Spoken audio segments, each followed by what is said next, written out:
Proposed Reclamation, Manila Bay, Paranaque City, ngayon pong April 29, 10 a.m. dito po sa Session Hall, Legislative Building, Paranaque City. Nakagawian po natin sa bawat simula ng pagtitipon, tayo po ay nagpapasalamat at humingi ng gabay sa ating pong may kapal. Ang ating invocation ay pangungunahan ng ating City Treasurer, Mr. Anton Polmano Jr. Magsitayo po tayo.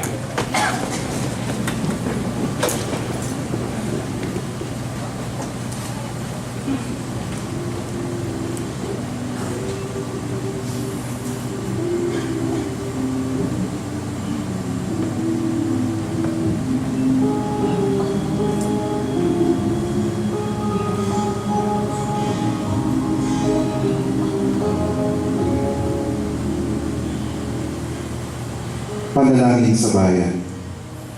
O makapangyarihan Diyos na may lalang ng langit at lupa, kami po ay taus-pusong nagpapasalamat sa umagang ito at kami po at nandirito nagtitipon-tipon upang pag-aralan at madinig ang tinig ng bayan hinggil sa napipintong reklamasyon.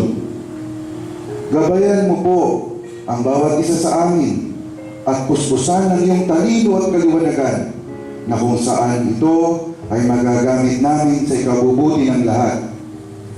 Gabayan din po ninyo ang aming pamahalaan sa pamumuno ng aming butihing Mayor, Edwin Olivares at miyembro ng Konseho. Amin pong dalangin sa inyo, O Diyos, na puspusin mo ng biyaya at pagpapala ang aming lungsod at patnubayan sa darating na panahon. Ito ay aming dalangin sa iyo, O makapangyarihang Diyos, sa pangalan ni Jesus at sa patnubay ni Allah. Amen.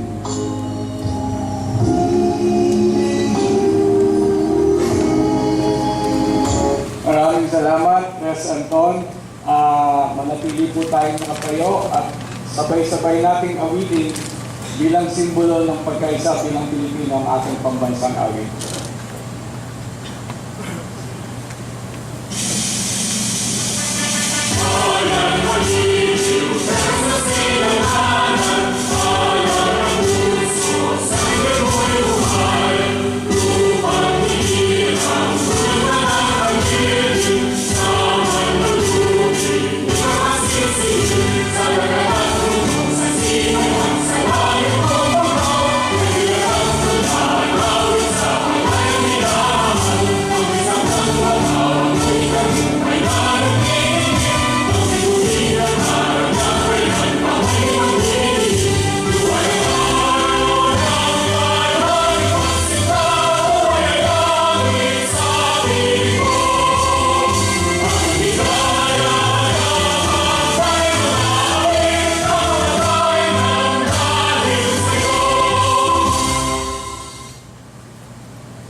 Maraming salamat po.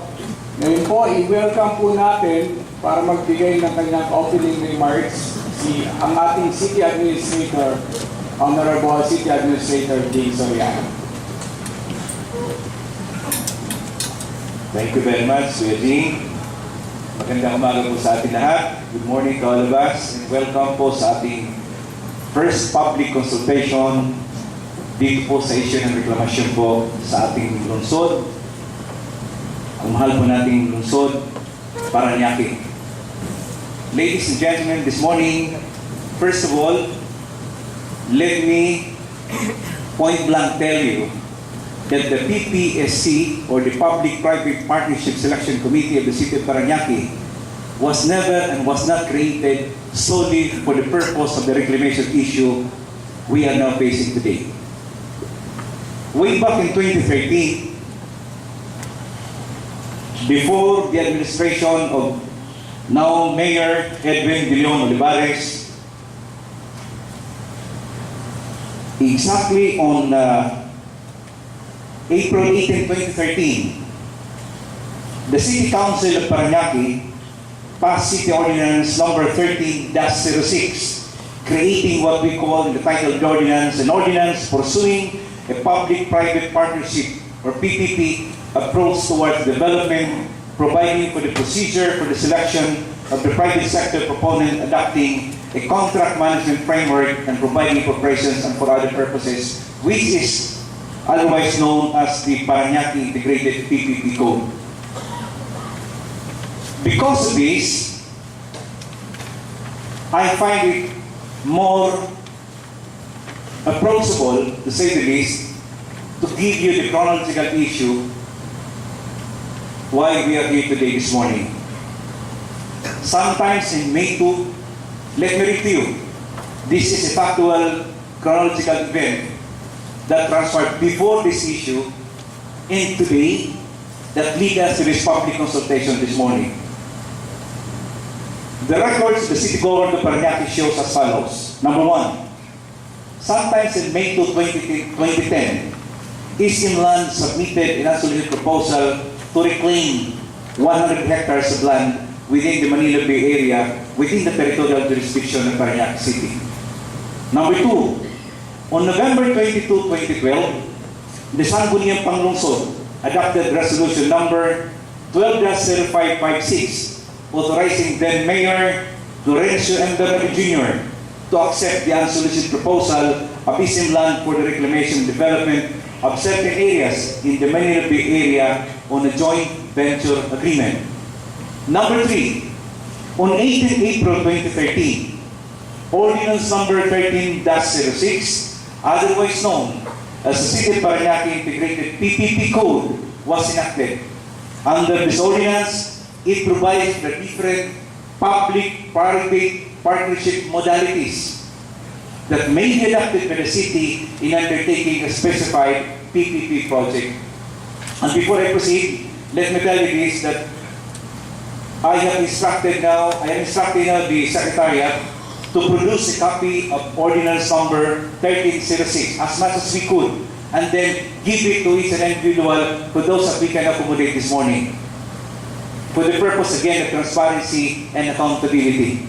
Number 4, one of the PPP selection process under Ordinance number 1306 is competitive challenge. This is an alternative selection process wherein third parties or challengers shall be invited to submit comparative proposals to an unsolicited proposal.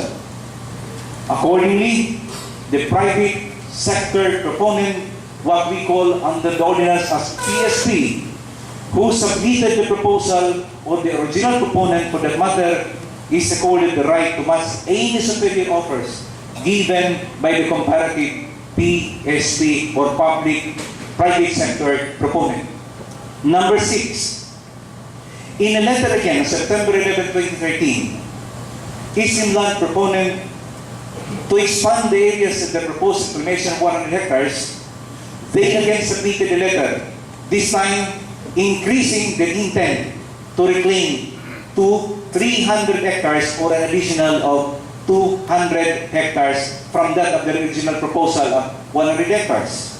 Number 7, on September 26, 2013, the Sangguniang Panglungsod adopted the resolution under resolution number 59, authorizing Mayor Edwin L. Olivares to accept the unsolicited proposal at East Land for the reclamation and development of additional 200 hectares of land within the Manila Bay Area, and therein it proposes for a joint venture agreement.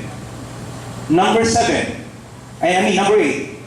in a letter dated October 10, 2013, addressed to the city mayor and the undersigned as the city administrator, SMP Construction Technology and Development Corporation offered again to reclaim and develop 600 hectares of land in the Manila Bay Area.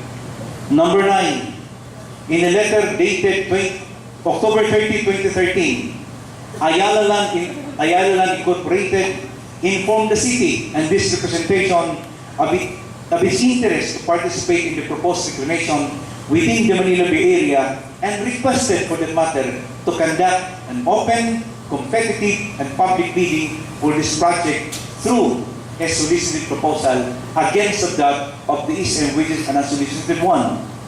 Number 11, on December 2, 2013, the city mayor issued Executive Order number 13030, constituting the Public-Private Partnership Selection Committee. Ladies and gentlemen, be it known that Executive Order number 13030 was not created alone by the Mayor for the purpose of this one, but precisely in accordance with City Ordinance number 1306, which I just mentioned. Therein, it includes reclamation as one of the coverage project under what we call the PPP process. To continue, on January 16, 2014, Inland submitted its feasibility study and report to the proposed 300 hectares and submitted the same to the PPSC directly to the legal department of our city government of Parañaque and the PPSC committee. And then, number 14, on various dates, namely February 6, 2014, February 28, 2014, and March 20, 2014, the Public-Private Partnership Selection Committee received the partial submission of S&P Construction Technology and Development Corporation on their feasibility study. Again, on February 28, 2014, because of the various issues involved, the PPSC, or the Public-Private Partnership Selection Committee of the City Government of Parañaque, we passed resolution number 14-002, adopting the PPP process for competitive challenge in accordance again with the city ordinance that I have just quoted. And on April 2, 2014, the PPPSC wrote S&P Construction Technology and Development Corporation, requiring it to submit its feasibility study containing the requirements provided under the ordinance, and it orders them to submit the same within 5 days from receipt of the letter the PPEC submitted to them. And finally, on April 14, 2014, April 21, 2014, and April 25, 2014, we published this invitation for a public consultation on 3 major dailies newspaper of the country, namely the Manila Bulletin, Philippine Star, and Philippine Daily Inquirer. In addition, the PPSC, the Public-Private Partnership Selection Committee of the City of Parañaque, we received a letter dated April 25, 2014 from R1 Construction, or the Asiana Group of companies, if I may say so, through its lawyer, through the council, Quinto and Associate Law Offices, thereby expressing their opposition to the conduct or in conducting this public partnership public consultation in view of the fact, according to the letter, and I quote, in their memorandum of agreement between R1 Consortium and then between PRA and R1 Consortium under section 8.10, and I quote, it shall not authorize the undertaking of future reclamation work on the Manila Bay front of Island Sea without the written consent of the consortium. In view of this, the PPPSC of the City Government of Parañaque, we take note of this letter, and this will also be our guiding fact to lead us as to whether or not this reclamation will pursue, whether or not this reclamation is advantageous or disadvantageous to the City Government of Parañaque. On that note, let it be clear that at this point in time, all of the process that we are going to undertake, ito pong mga ginagawa po natin, this will always be our guiding fact to proceed or not to proceed, to go or not to undergo, because we believe that this public consultation will give us a light to conduct the matter accordingly in accordance with the best interest advantages to the city government of Parañaque and none at all.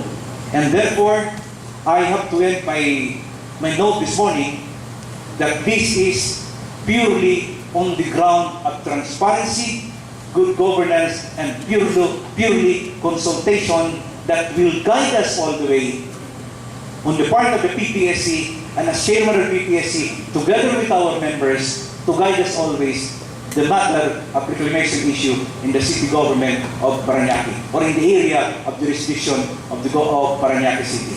Thank you. Thank you.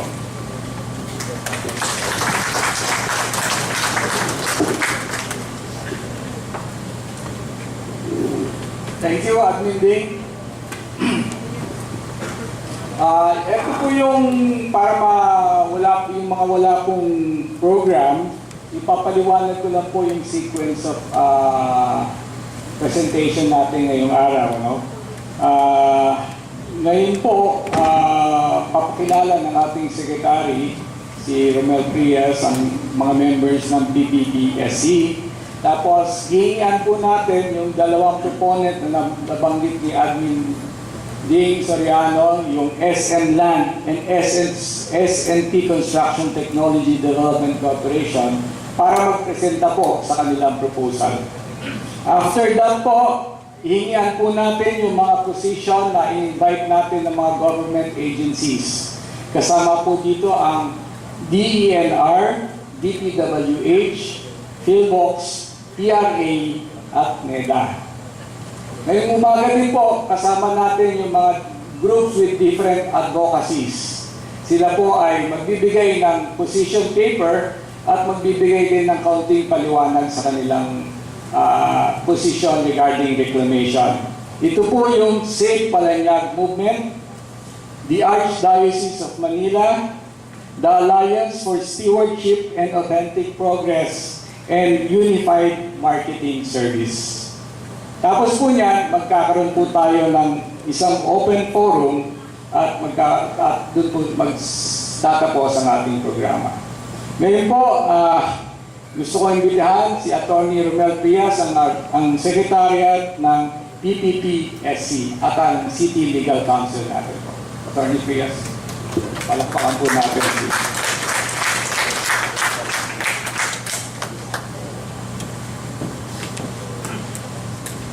Thank you, Mr. Benjamin G. Arroyo. And magandang umaga po sa inyo lahat.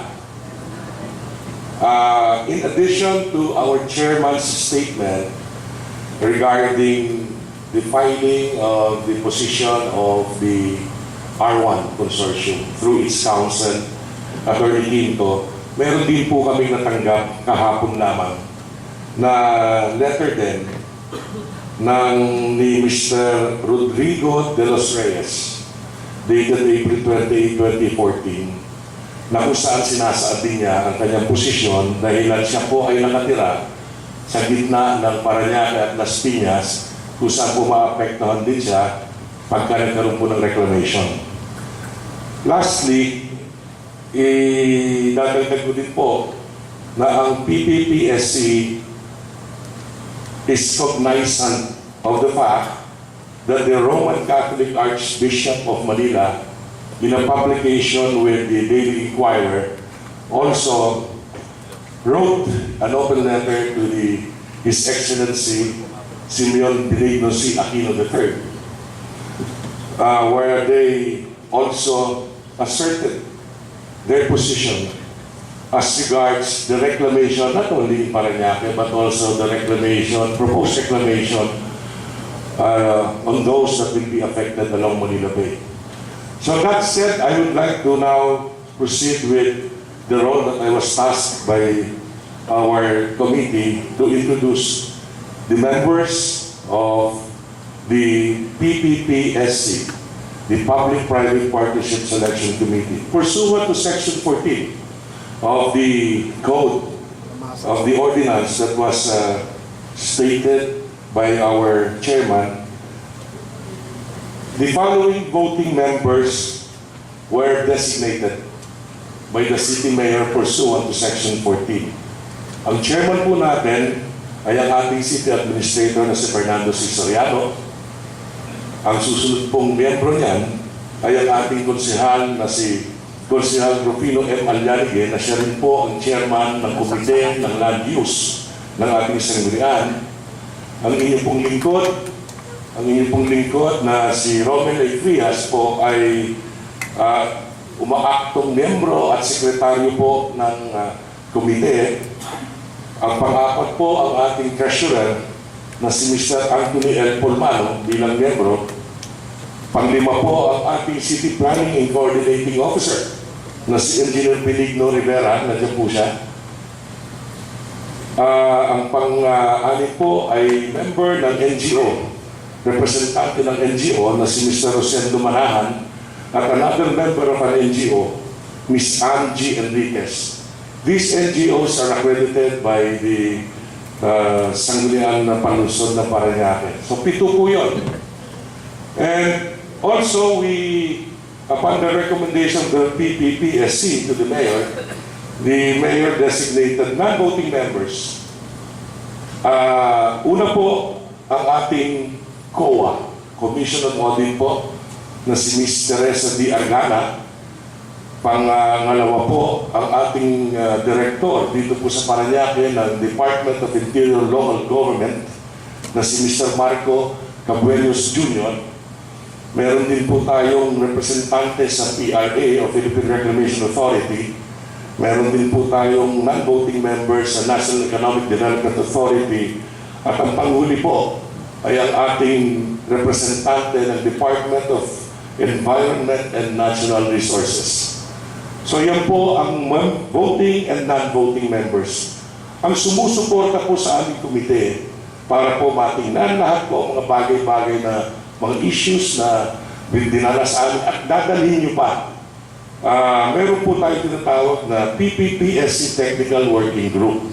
Sila rin po ay dinesignate ng ating mahal na alkalde na si Mayor Edwin Olivares upon the recommendation of the PPPSC via a resolution unanimously voted. First, unanimously voted and passed. Ang number 1 po ay si Engineer Agustin Guarzon. Pangalawa po, si Engineer Alvino Maglinte. Pangatlo ay si Engineer Acer S. Malyari. Ang pang-apat po, si Architect Elmore Vita. Panglima, si Engineer Jose Marleo del Rosario. Pang-anim po ay si Engineer Antonio Lucenas. At ang pang-pito ay ang ating pong gwapong-gwapong MC na si Mr. Benjamin Arroyo. Palakapan po natin si Mr. Arroyo. At panghuli po, meron pong tinalaga rin na support staff ang PPPSC, again through the same process of a recommendation and then the resolution adopted by the PPPSC, which was approved by the mayor in a resolution. Number 1 po, si Attorney Lino Sandil. Number 2, si Attorney Melanie S. Malaya. Number 3 is Attorney Kian John B. Shoko.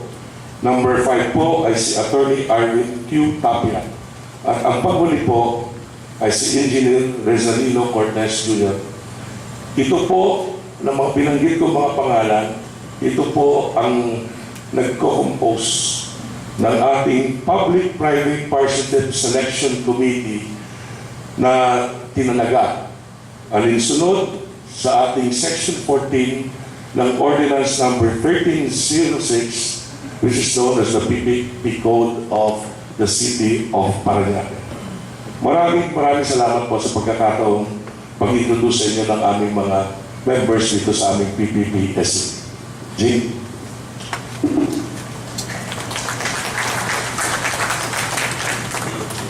Thank you, Atty. Frias. Ngayon po, tuloy na tayo. Yung presentation ng dalawang proponent, we would like to call SM Land to make their presentation. We have a representative from SM Land. Yes, sir.